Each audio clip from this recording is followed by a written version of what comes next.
Today is August 17, 2018.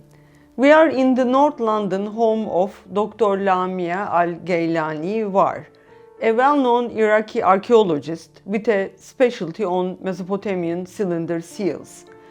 Dr. Lamia has a great experience working in Iraq at the sites and at the museums. She has been educated in England in the 50s, and for a long time she is based in London, keeping her connections and work in Iraq.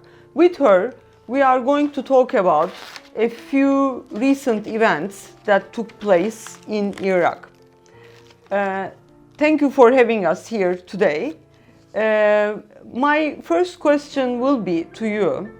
You have witnessed damages in the museums in Iraq firsthand in the 1990s, then after the looting in the Baghdad Museum in 2003, and much later in 2015 in the Mosul Museum.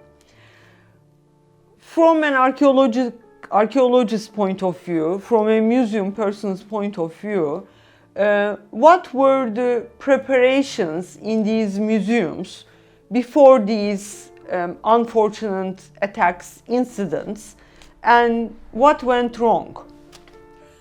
And in every occasion, there has been different weakness of what they prepare. The museum authorities, they did prepare for it.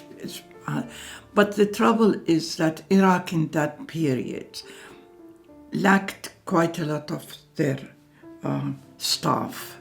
Many of the staff didn't come, especially after the 90s. But for the 1991,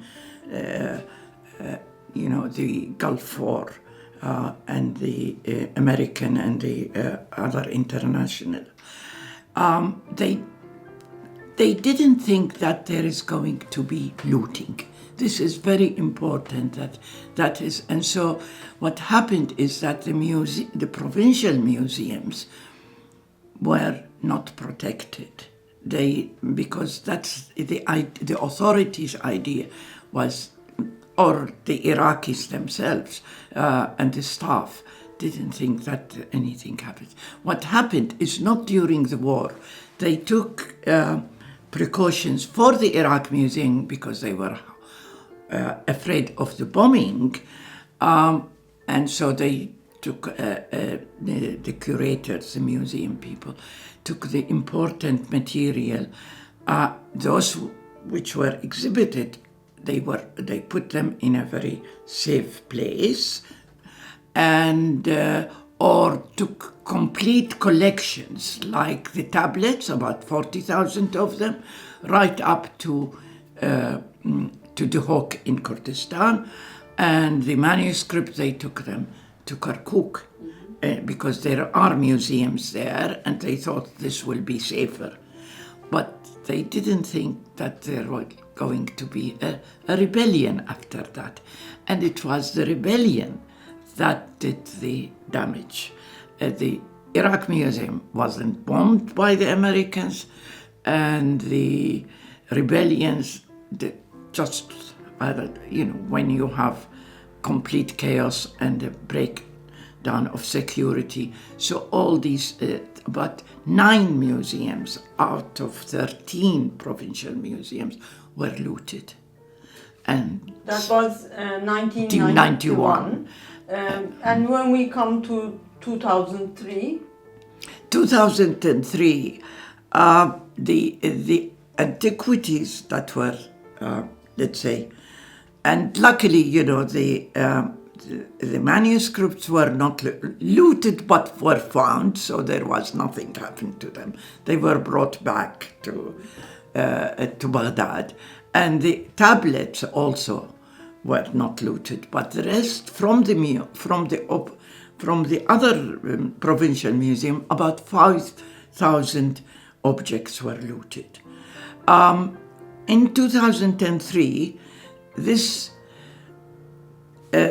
government took precaution again by putting the objects from the provincial that was left all brought to Baghdad because they thought it was safer to be in Baghdad. This time it was the Baghdad Museum that, the Iraq Museum in Baghdad that was looted.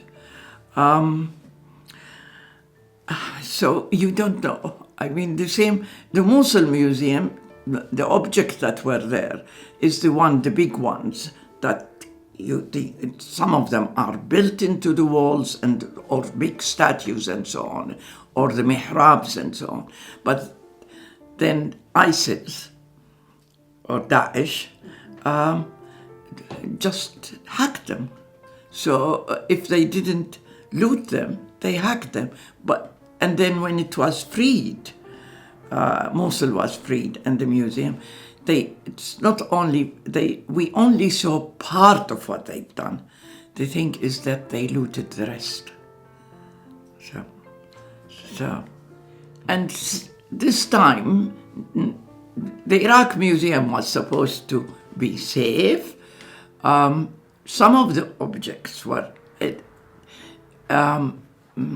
again, politics played in it because the government would not let the museum to close till about 2 weeks before the invasion of Baghdad.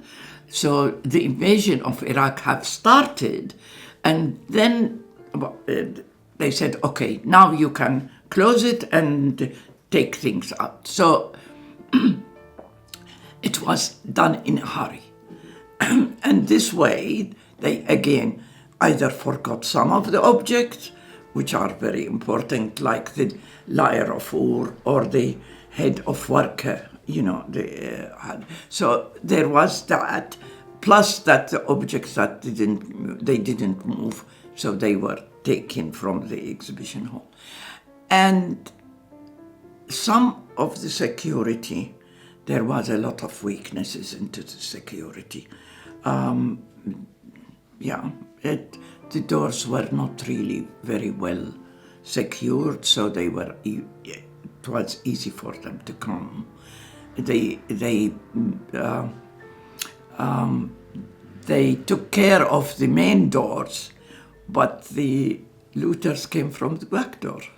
You see, so one has to think of all these things, I think also the presence of somebody in the museum would have worked better when the looters don't like to see people around, because when You mean if there were guards there? the guards, if there was guards, if the Americans took the precaution of keeping only one tank or something outside, a Humvee or a tank, the presence maybe of 2-3 soldiers or something would have, absolutely, because when the second day, it only was, the looting took only about less than 2 days. When one of the staffs went back and went in, the looters start running away, you see. So that one has to put that security, presence of people there, guards. It's important. It's important.